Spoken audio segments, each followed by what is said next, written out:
When the most famous man in the world walked up to the front desk of his own company on a regular Tuesday morning and held out his badge, nobody in that lobby expected what happened next. The badge scanner turned red. One word lit up on the screen: suspended.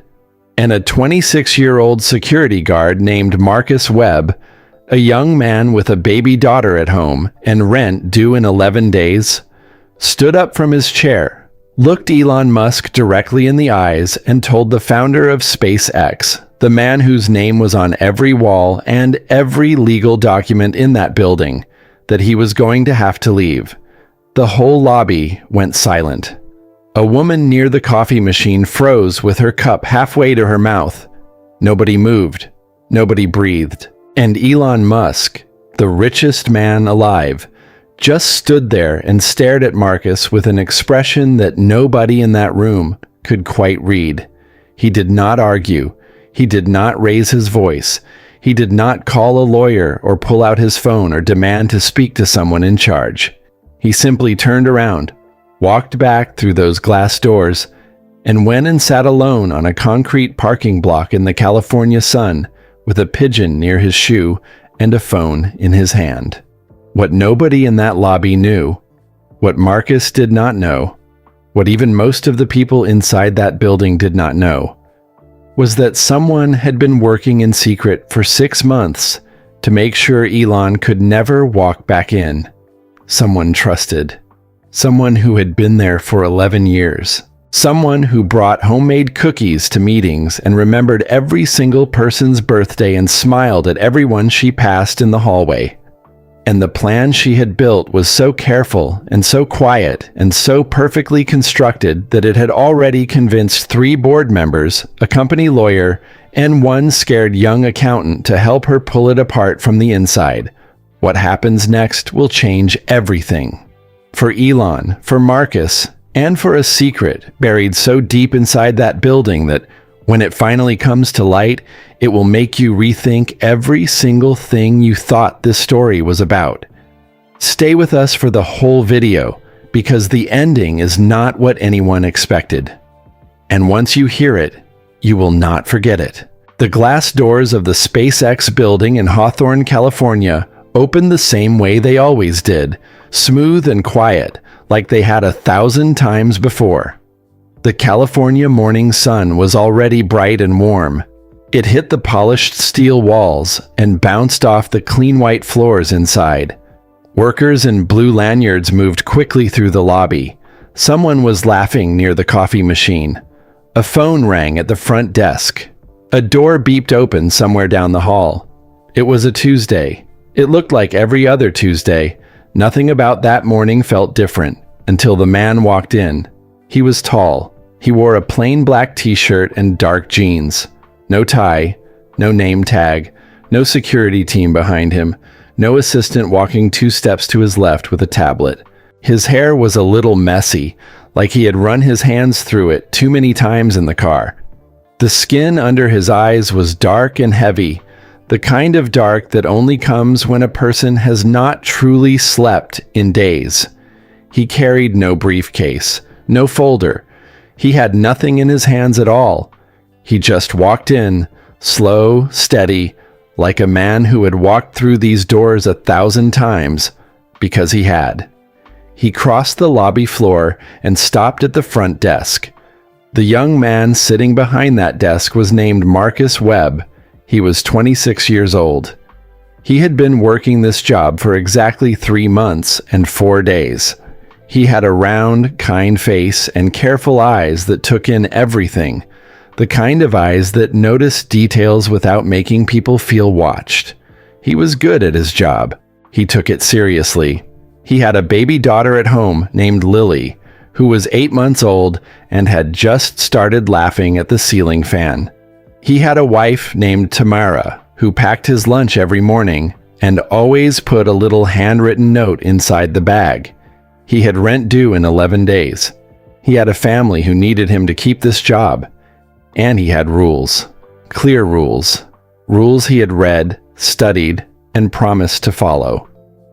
Marcus looked up from his screen. The man in the black t-shirt was standing right in front of him now, close enough to shake hands. He held out a badge, a standard SpaceX access badge, the same kind every employee carried. His voice was calm, not loud, not demanding, almost tired. He said just 2 words. "I'm Elon." Marcus looked at the man, then he looked at his screen. His system had already read the badge the second it came within range of the front desk scanner. The screen showed 1 word in red letters at the top, 1 word that changed everything. The badge was flagged, access suspended, pending legal review. Marcus had never seen that message on a badge before. He had been trained for this exact moment, even though he never thought it would actually happen. His supervisor Carla had told him on his very first day, "Protocol always wins. It does not matter who is standing in front of you. The badge tells you the truth, and you follow what the badge says." Marcus felt his heart beating faster. His hands were not completely steady. He thought about Lily. He thought about Tamara's note in his lunch bag. He thought about his rent. And then he did the bravest thing he had ever done in his 26 years of life. He stood up from his chair.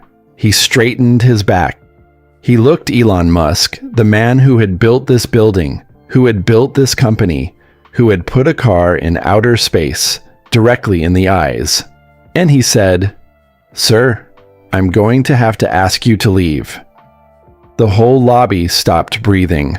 A woman near the coffee machine froze with her cup halfway to her mouth. The keyboard clicking somewhere behind the front desk went silent. A man in a hard hat stopped walking mid-step. For 3 full seconds, nobody moved and nobody spoke.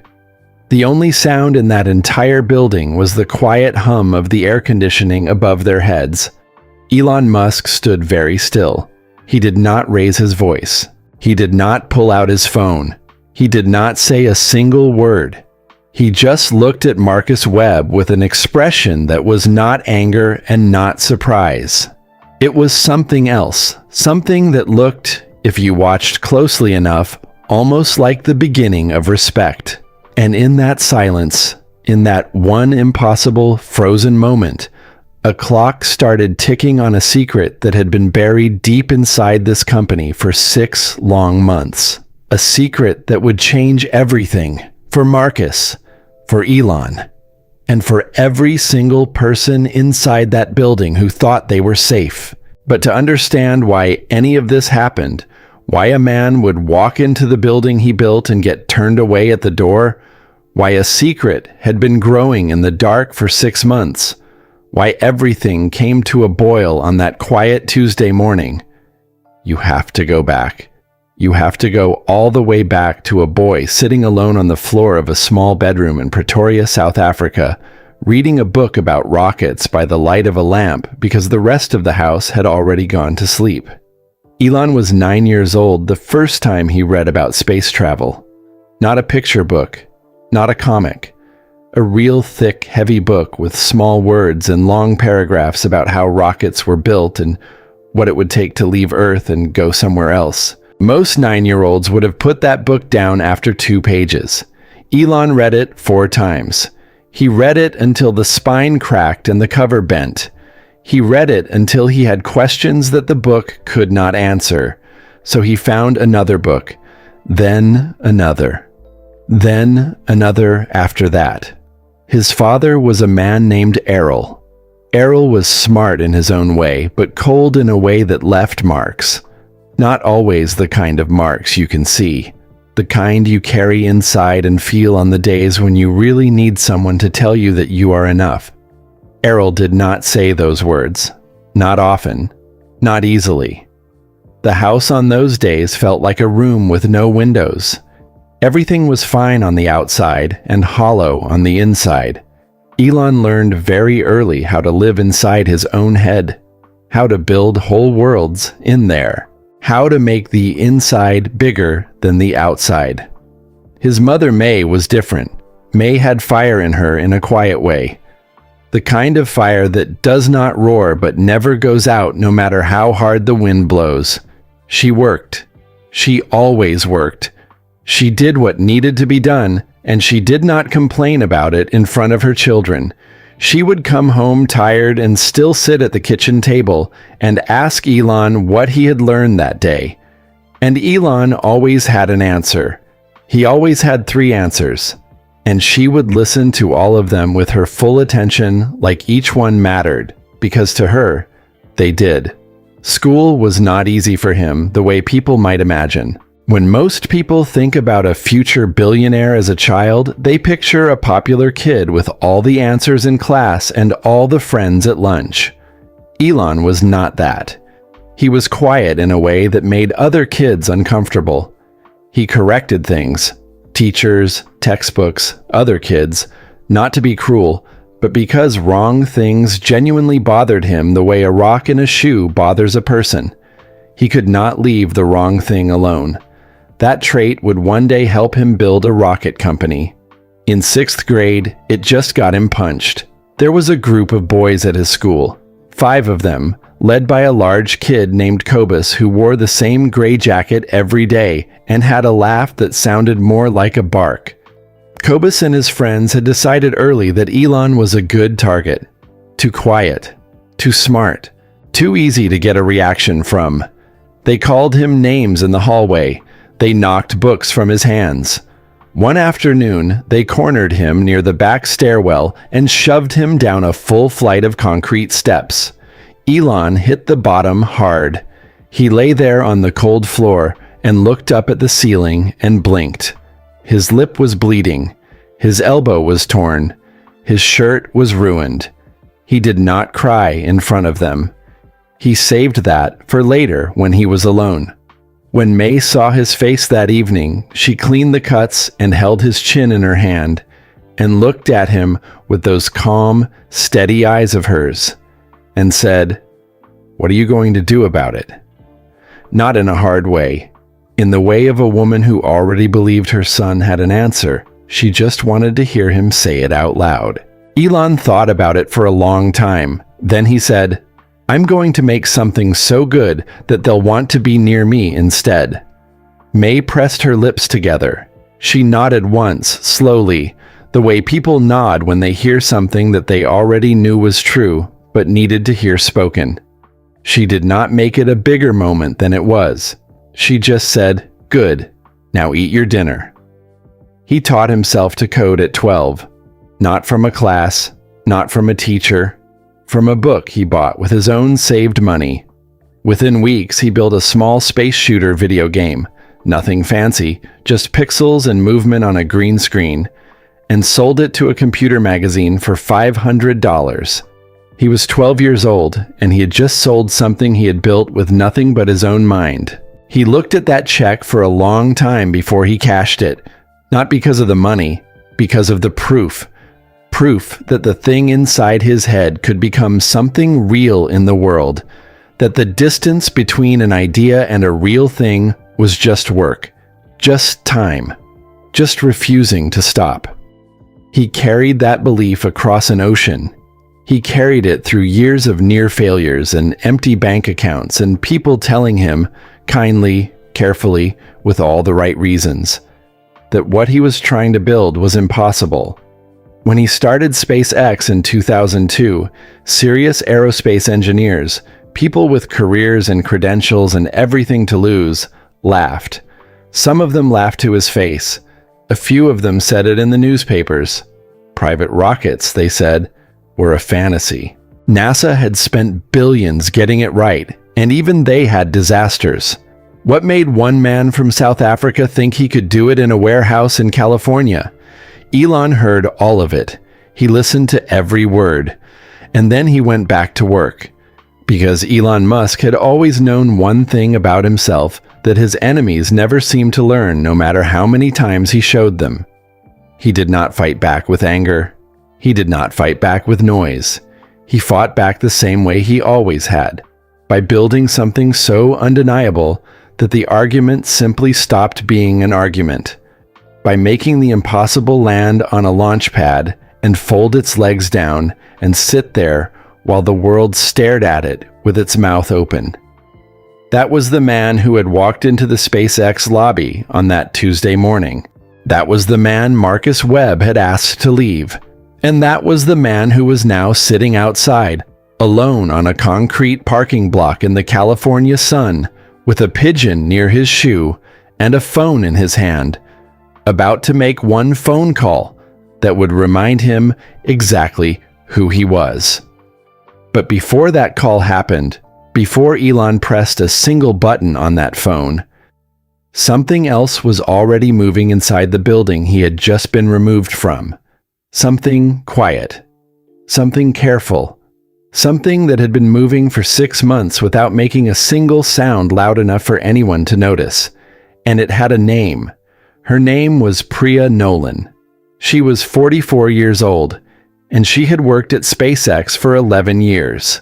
11 years. She had been there before most of the people walking those hallways even knew the company existed.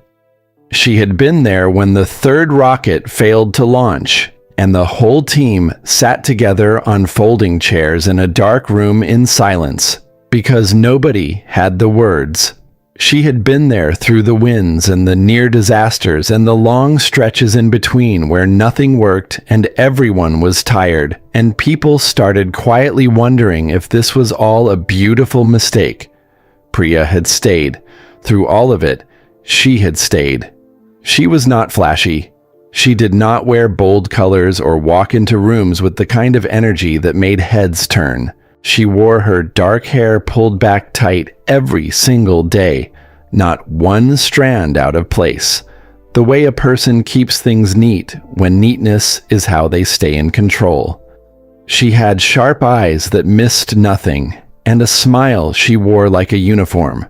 Always present, always the right temperature, never too warm and never too cold. She remembered the name of every person's spouse. She remembered birthdays. She sent handwritten cards at Christmas and brought homemade almond cookies to budget meetings and always arrived early and stayed late. Everyone trusted Priya Nolan. That was the whole point. 6 months ago, something happened that broke something inside her.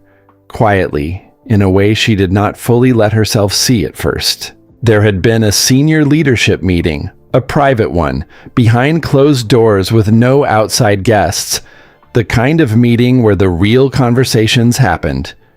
Elon had stood at the front of the room and reviewed the team. He did it the way he always did, directly, without softening the edges. He talked about the Mars mission timeline being behind. He said the delays were not technical. He said the delays were coming from inside the room. He said, and these were his exact words, that some people in this building were spending more energy protecting their position than protecting the mission. He did not point at anyone. He did not say a name. He looked around the room the way a person looks when they are speaking to everyone and no one at the same time. But Priya felt it land on her like a hand on her shoulder. She felt it so completely, so deeply, that her face went warm and she had to press her feet flat on the floor just to keep herself still. She did not say anything in that meeting. She smiled at the right moments, nodded at the right moments, and when it was over, she gathered her things and walked calmly to her car in the parking lot and sat inside it for 22 minutes without starting the engine. She had given 11 years. 11 years of her life, her energy, her weekends and her evenings, and the quiet hours that belonged to nobody else. She had held things together in the background in ways nobody saw and nobody named. She had protected people on this team. She had solved problems before they ever became public. She had kept the machine running on the days when the man at the top was too busy dreaming to notice what was breaking underneath him. And in one meeting, in one sentence, without her name ever being said out loud, she had felt all of that work turned to dust. She drove home that night in complete silence. She sat alone in her kitchen. The lights were low and the house was quiet. and she made herself a cup of tea that she never drank. And slowly, over the next hour, something hardened in her chest. Not a loud feeling, a cold one. The kind of cold that does not thaw easily once it sets in.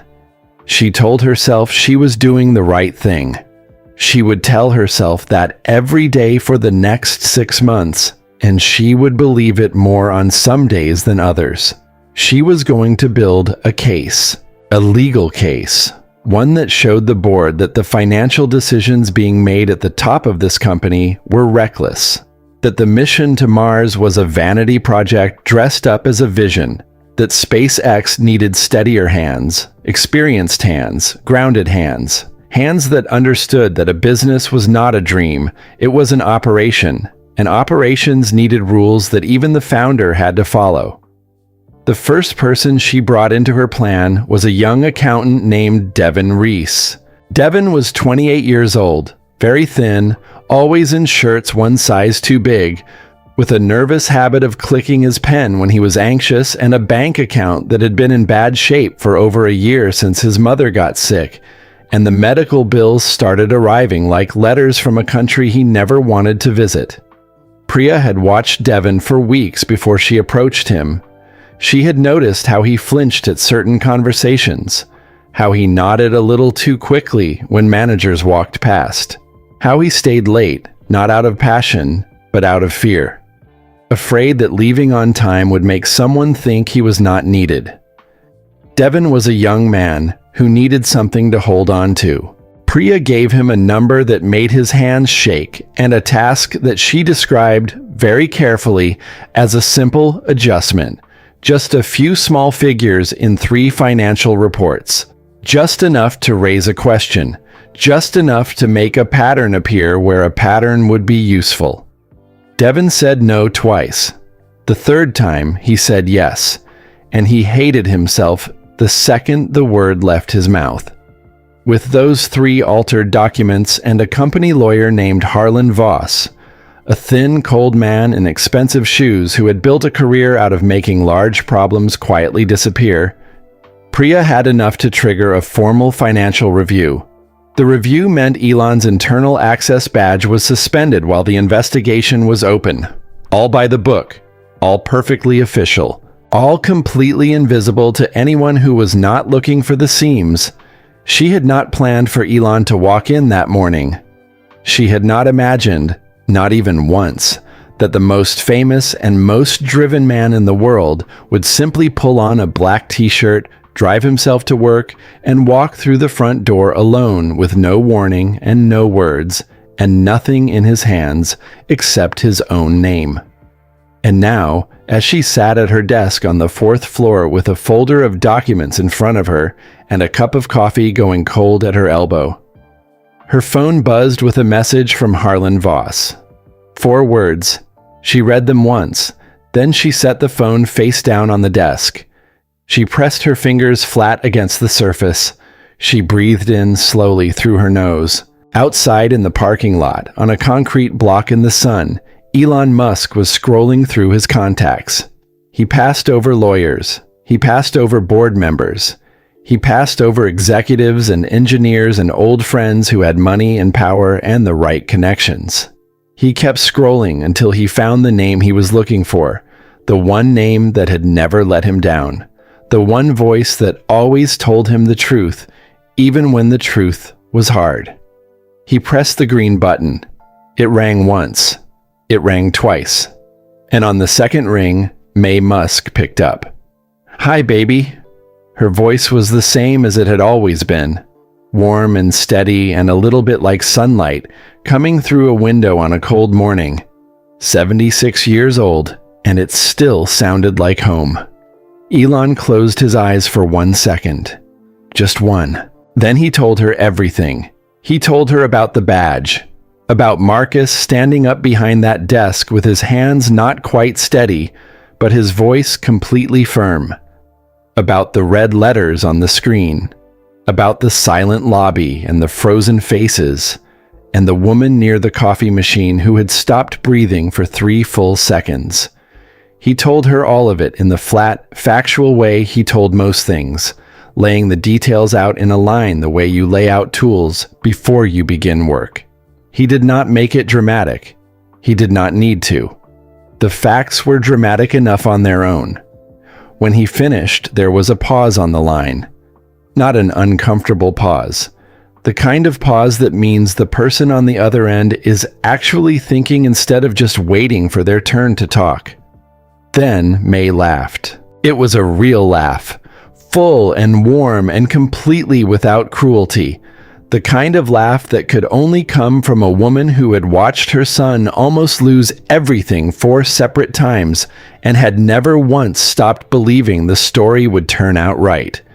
It filled the phone and came through so clearly that the pigeon near Elon's shoe actually lifted its head.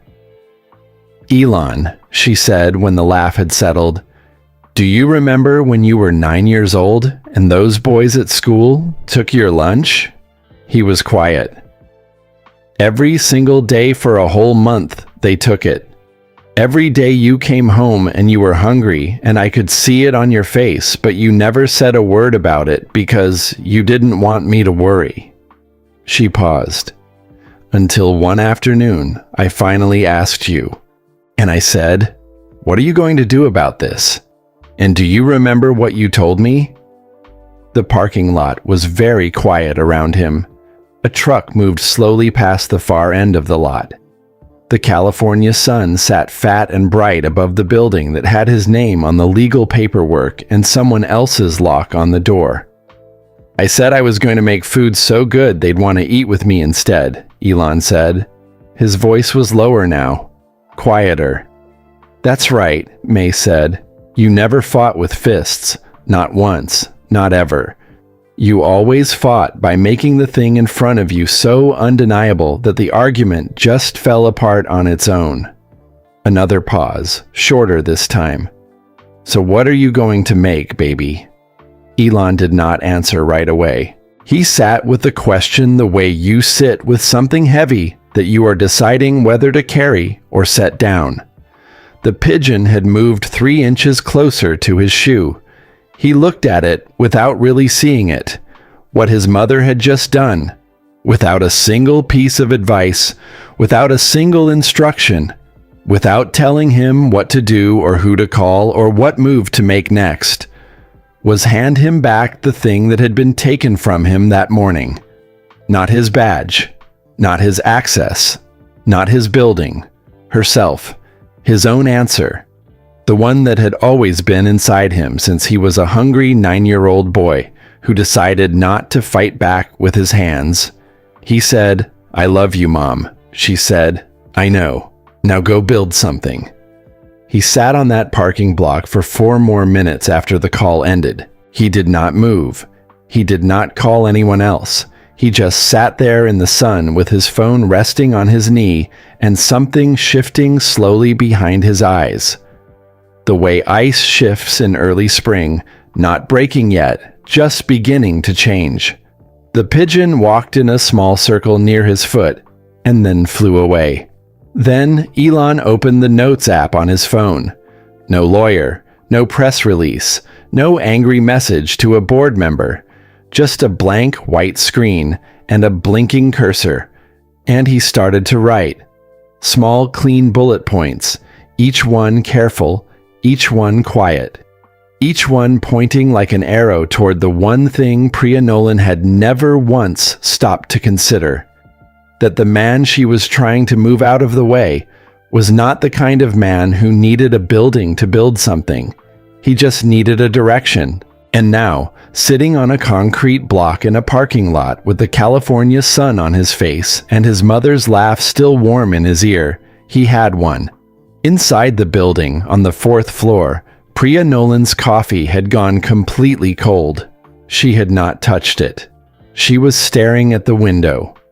And somewhere deep in the place where honest feelings live before we cover them with the things we tell ourselves, something small and sharp was beginning to move. Something that felt, if she had let herself name it, almost like fear. Fear was something Marcus Webb understood very well. He had been living inside a quiet version of it ever since 2 o'clock that afternoon, when his supervisor Carla Dunn had appeared at the edge of the front desk and said in a low, careful voice, "Marcus, come to the back office, now." He had followed her through the door behind the main desk, past the row of gray lockers and the small table with a coffee maker that always smelled burned, and into the narrow room where Carla held meetings she did not want anyone else to hear. She sat across from him and folded her hands on the table the way a person does when they are choosing their words one at a time, testing each one before they let it out. "Do you know who that was this morning?" she said. "Yes, ma'am," Marcus said. His badge showed a flagged status. "Suspended access pending legal review. I followed the protocol exactly the way it is written." Carla looked at him for a long time. She was a big woman with a calm face and a headset she never took off, even when she was not on a call, like it was part of how she was built. She had managed the security team at this facility for 9 years. Marcus had never once seen her look uncertain about anything, but right now, sitting across from him in that narrow room, she looked like a woman standing at the edge of something she could not quite see the bottom of. "You did the right thing," she said finally. "Protocol was followed correctly. You are not in trouble." But the way she said it, the way her eyes moved to the left just slightly when she spoke, the way she picked up her pen and set it back down without writing anything, made the words feel like a coat that did not quite fit. Marcus nodded. He thanked her. He walked back to his desk and sat down and finished the last 3 hours of his shift with his hands steady and his face calm, and his heart beating in a way it had not beaten since the morning Tamara called him from the hospital the day Lily was born. Fast and loud and completely outside his control. He drove home to Inglewood on the 405 with the radio off. The city moved past his windows in its usual early evening way. Gas stations and taco stands and palm trees going gold in the last of the light. And none of it looked quite the way it normally did. Everything looked slightly tilted, the way the whole world looks when something has happened that you have not finished understanding yet. Tamara was on the couch when he came in, Lily in the crook of her left arm, a stack of papers on the cushion beside her that she had been grading before she fell into the soft, warm gravity of holding her daughter instead. She looked up at Marcus's face the way she always looked, reading it the way she read her students, quickly, completely, without needing to be told what was there. "Talk to me," she said. So he did. He sat on the edge of the coffee table across from her and told her all of it. The man in the black t-shirt, the badge scanner going red, standing up from his chair, saying the words, the lobby going silent.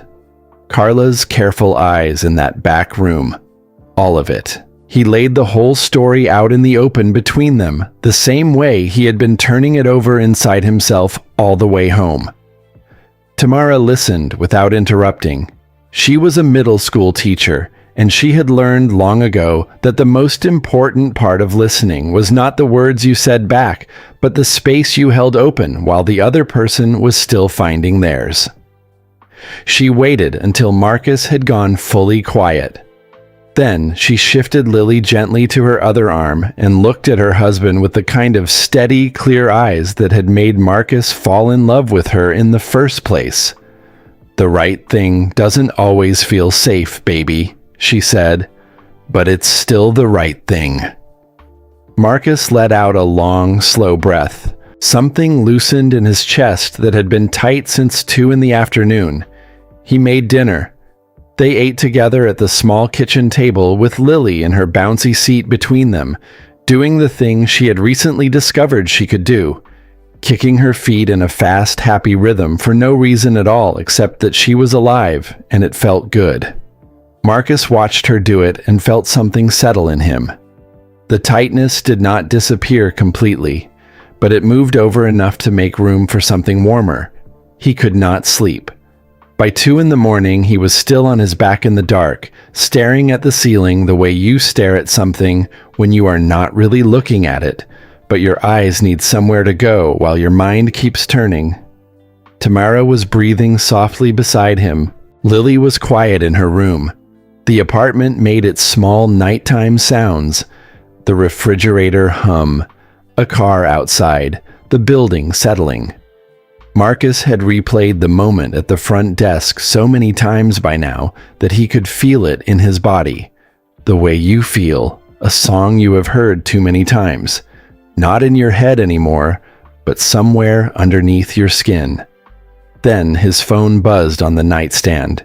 The screen lit up with 2 words, unknown number. Marcus stared at it for 3 full seconds.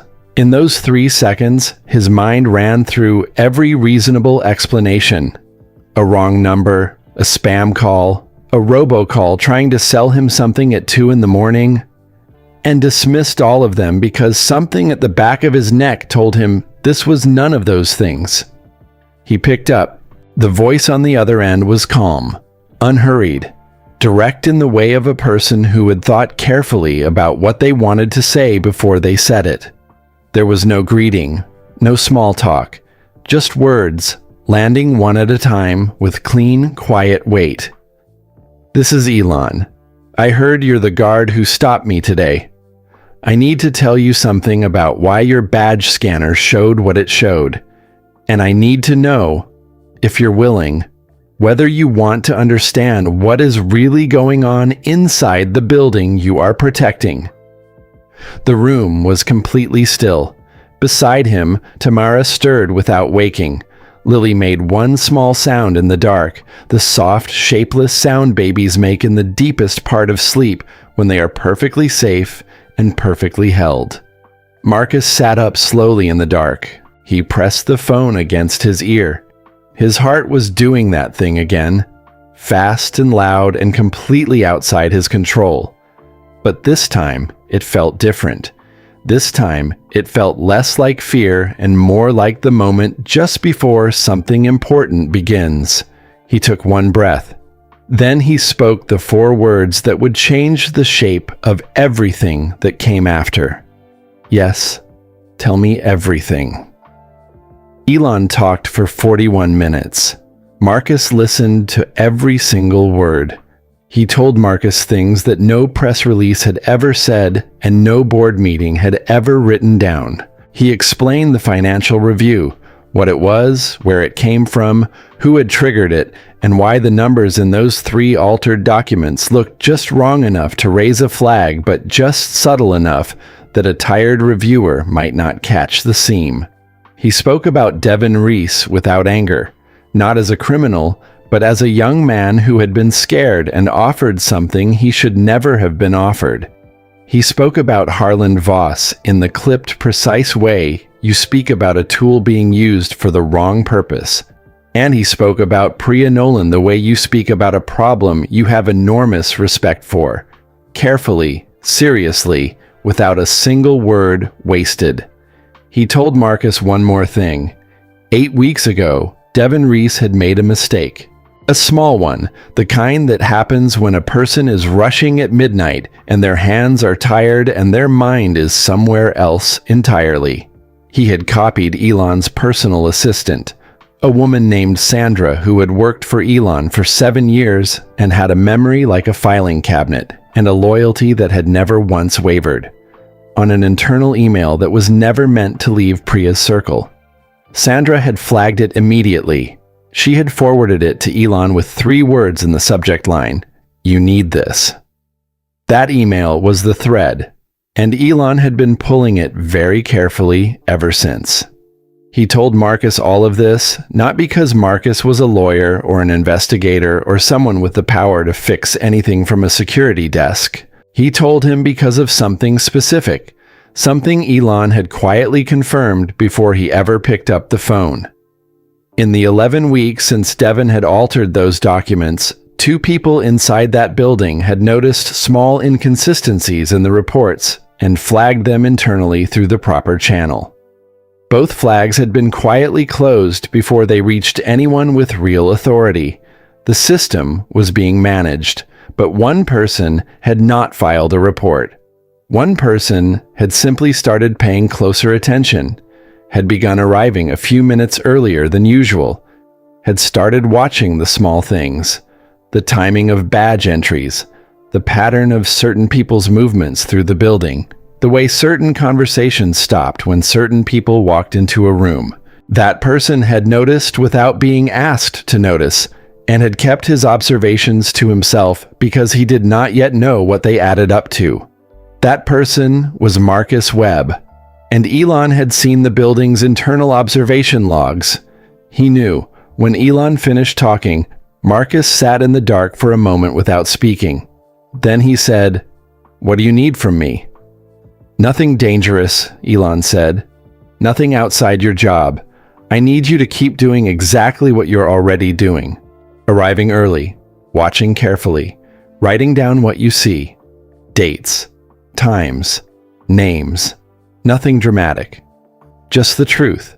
Recorded in order, the way a good witness records things." A short pause. "Can you do that?" Marcus thought about Tamara's words from earlier that evening, still sitting fresh and clean inside him. The right thing doesn't always feel safe.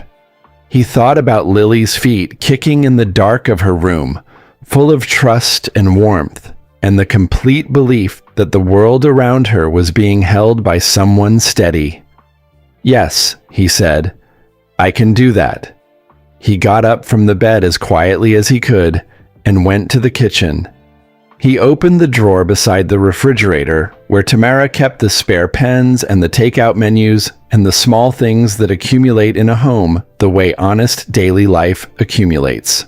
He pulled out a plain blue notebook, the kind that cost $1 and had no lines on the cover, just a flat blue face.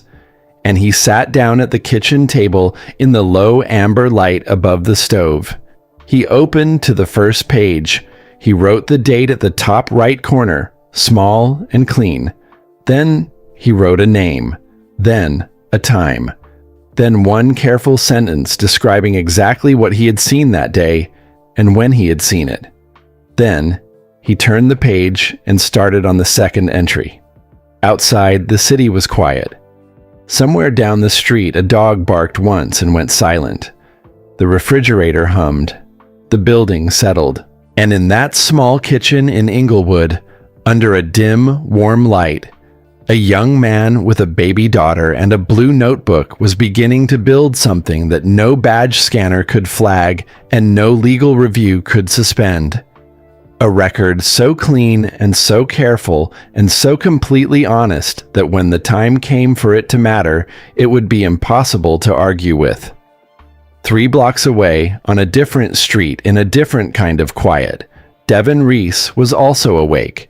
He was sitting at his own kitchen table, but there was no notebook in front of him.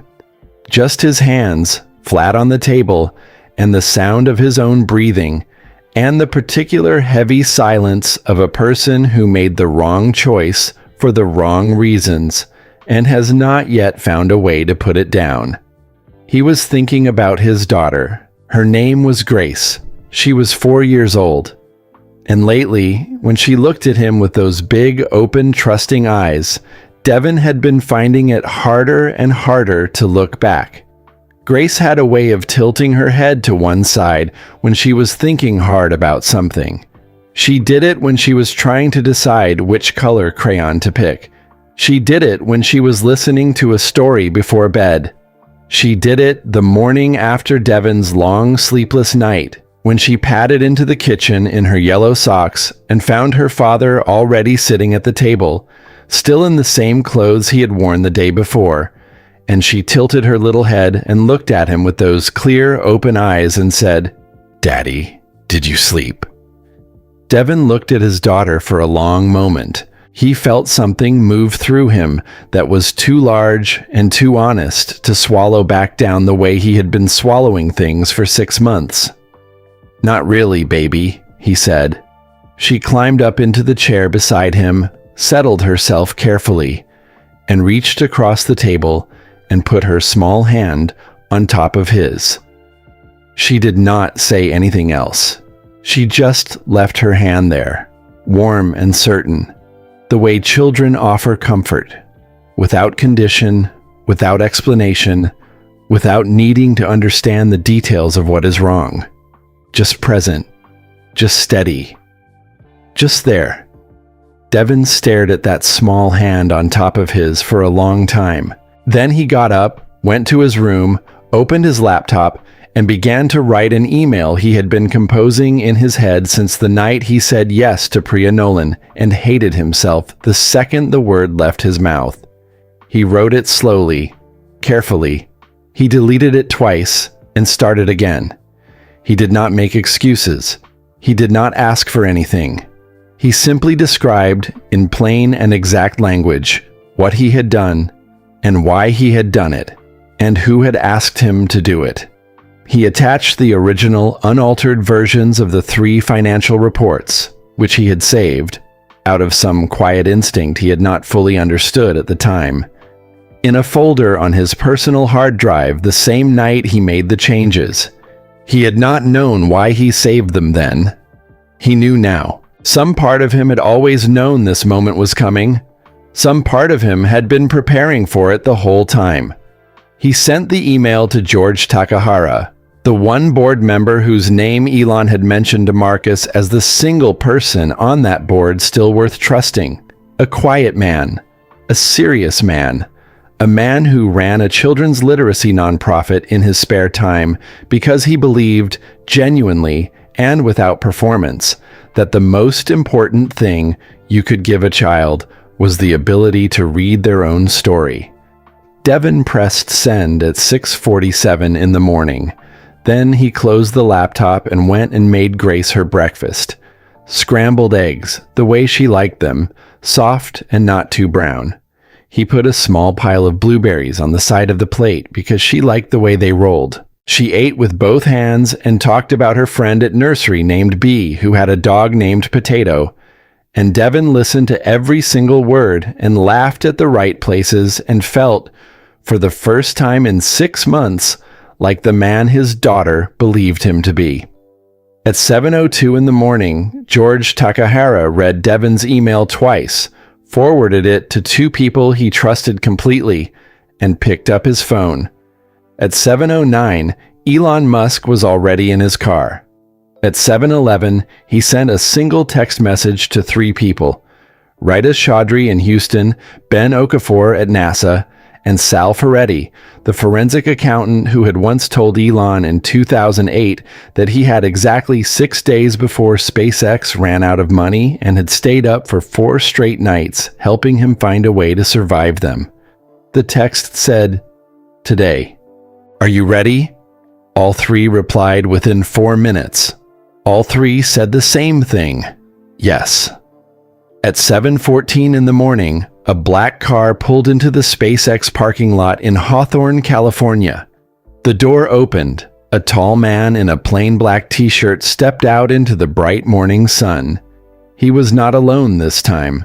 Rita walked beside him, calm and certain, her dark jacket pressed clean.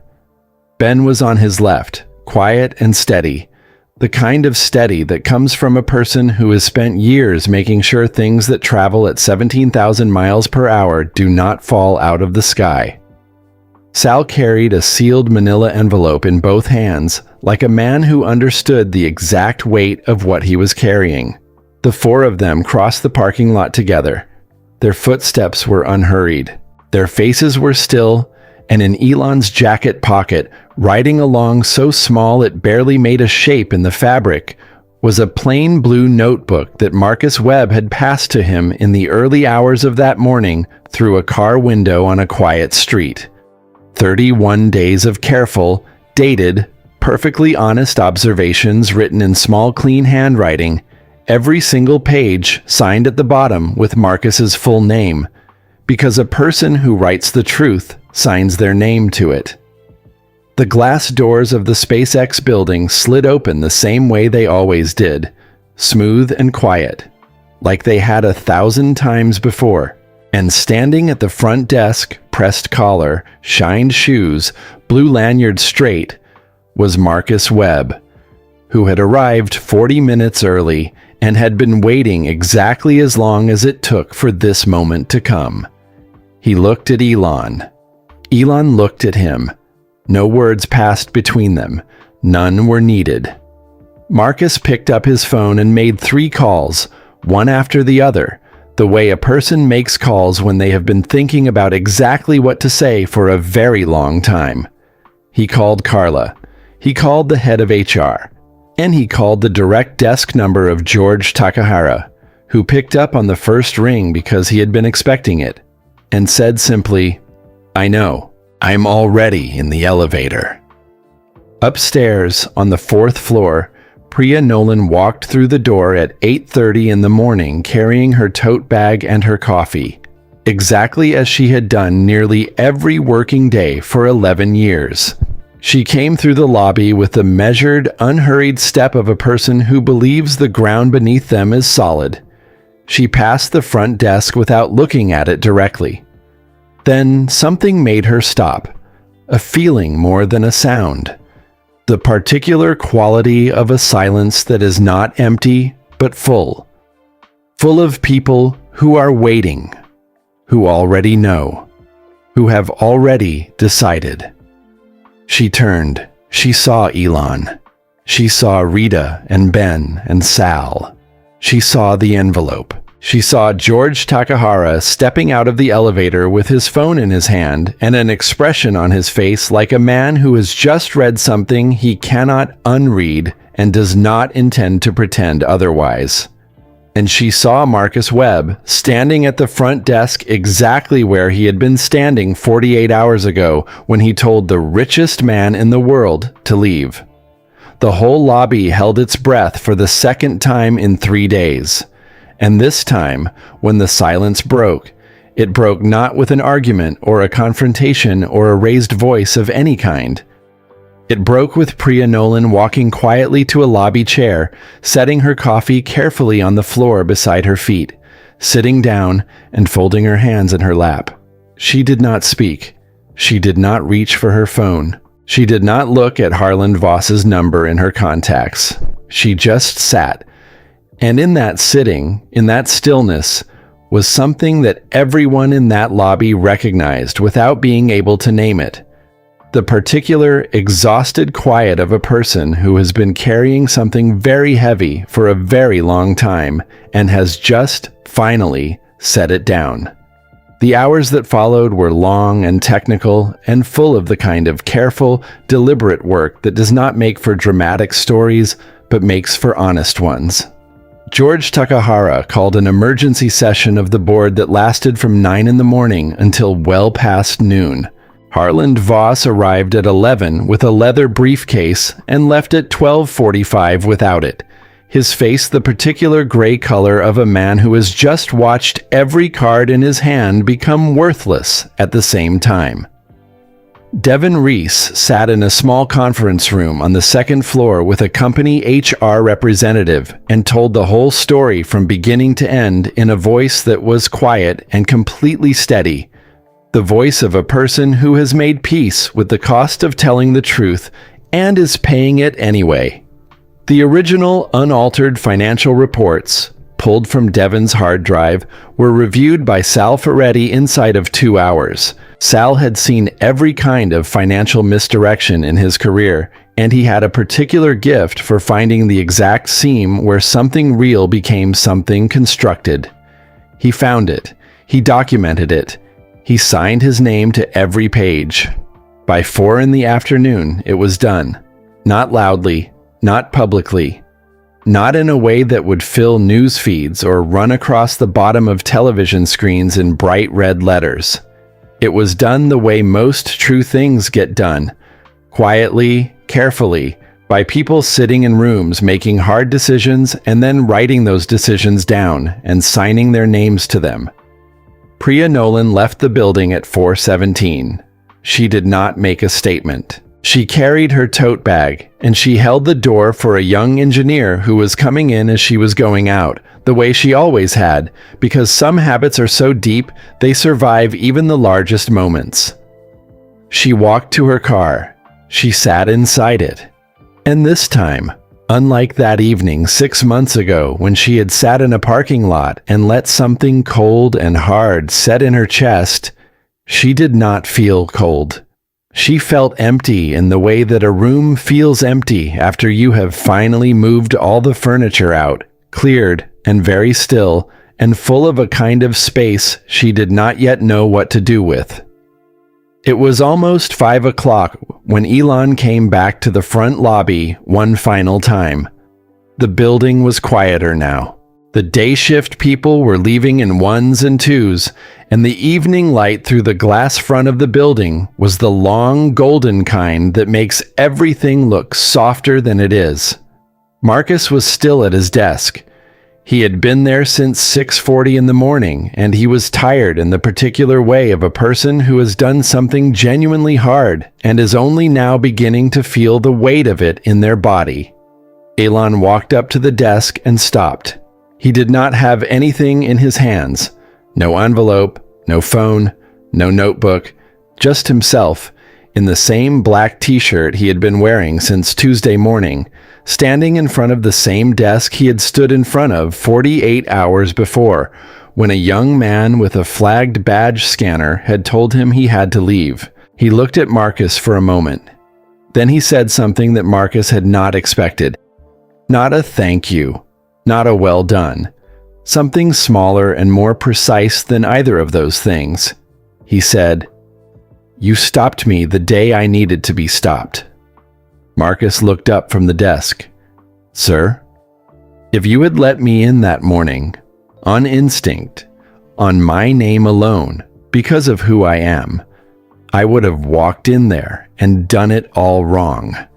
I would have been loud. I would have been angry. I would have given them exactly the story they needed." Elon's voice was level, unhurried. "Instead, I had to go outside. I had to sit down. I had to be patient enough to build something real instead of just reacting." He paused the way he paused when he was being very exact about something. "You did not know that was what you were doing, but it was." Marcus did not have words ready. He thought about Lily's feet kicking in her bouncy seat. He thought about Tamara's hand pressing his collar flat before he walked out the door that morning. He thought about the blue notebook, about the date written small in the top right corner of the first page, about the feeling of writing the truth down in order and signing his name to every page of it. Elon put out his hand across the front desk, a plain, unhurried gesture, the kind that means exactly what it looks like, and nothing more and nothing less. Marcus stood up. He shook it. "I want to offer you a different role," Elon said, "not because you did me a favor, not because of this week, because you are the kind of person who pays attention for the right reasons and follows the right rules because you actually believe in them, not because someone is watching." He held Marcus's eyes for a moment. "I do not have enough people like that. I would very much like one more." Marcus thought about it for exactly as long as it deserved to be thought about, which was not very long at all. "Yes," he said. For the second time in 48 hours, he had answered a question from this man with a single word. And for the second time, that single word felt like the truest and most complete answer he had ever given to anything. Outside, the golden evening light was fading slowly into the deep blue beginning of night, and somewhere in the building behind them, in the quiet hum of servers and the far-off sound of engineers still at their stations, the work that this place had always been built for was still going, still turning, still reaching, in its patient and relentless way, toward the stars. 3 weeks passed. The board released a quiet statement. Harlan Voss's law firm withdrew its representation without public comment. Devin Reese was moved to a different role, not fired, not punished beyond the weight of what he already carried, because the man who made the final decision believed that a person who confesses without being forced to has already begun to fix themselves and fixing people is almost always worth more than replacing them.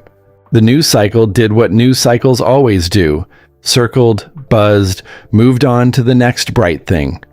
The world forgot about a Tuesday morning in a Hawthorne lobby almost as quickly as it had noticed it. But Marcus Webb had not forgotten. And one morning, 3 weeks and 2 days after everything settled, he came home from his shift and found a letter on the kitchen table. Tamara had left it there with a single yellow sticky note attached that said only, "This came for you." No return address, handwritten. 2 pages, folded in thirds. Marcus sat down at the kitchen table, the same table where he had opened a blue notebook in the early hours of a dark morning and written a date in the top right corner and begun to record the truth. And he unfolded the letter and read it. The first page was from Priya Nolan. She did not ask for forgiveness. She was clear about that from the very first line, as though she knew the worst thing she could do was make her letter a request. She wrote that she had started her plan believing it was right, that she had told herself every step of the way that she was protecting people, the thousands of workers whose livelihoods depended on SpaceX staying stable and grounded and profitable. She had watched what she believed was reckless ambition eating away at the foundations of something real, and she had felt, genuinely, like she was the person who had to stop it. She wrote, "I did not see myself as someone doing harm. I saw myself as someone preventing it. I understand now that those two things are not always as different as we tell ourselves they are. I chose a path that made me into someone I did not recognize by the end. I do not expect you to understand that. I only wanted one person outside of this situation to know that it did not begin with hatred. It began with fear. And fear, I have learned, is the most convincing liar any of us will ever meet." Marcus read that page twice. Then he turned to the second. It was shorter. Just a few lines, written in a slightly looser hand, like someone who had pressed the pen harder than they meant to. It was from Devin Reese. He wrote, "I was scared and I needed money and I said yes when I should have said no. And it is the worst thing I have ever done. And I have not stopped knowing it for a single day since. My daughter is 4 years old. Her name is Grace. When she looks at me, I think about the kind of man I want her to see when she looks. I am still working on that man. I do not have many answers yet, but I know now that fear is not a good enough reason. It was never a good enough reason.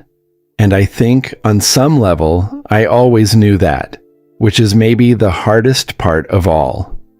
Marcus set both pages down on the table and sat with them for a long time.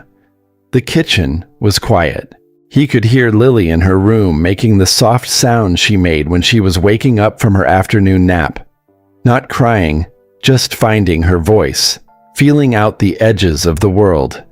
He could hear Tamara somewhere down the hall, moving around in the way she moved when she was tidying without really thinking about it. He read both letters one more time, then he folded them carefully back into their thirds and held them in both hands. Tamara appeared in the kitchen doorway. She read his face the way she always read his face. She came and sat beside him, and he passed her the letters without a word. She read them slowly. When she finished, she set them down on the table between them and looked up and said very softly, "They were just people, baby. Scared people making scared choices." Marcus nodded. He looked at the 2 pages lying there on the kitchen table in the afternoon light. One from a woman who had convinced herself that fear was the same as wisdom. One from a young man who had confused desperation with necessity. And he thought about something that had not occurred to him until this exact moment, sitting in this kitchen, holding these words. He thought that maybe the most important thing about that Tuesday morning in the lobby was not that he had stopped a billionaire. It was not the blue notebook or the phone call at 2 in the morning or the 4 words he had spoken in the dark.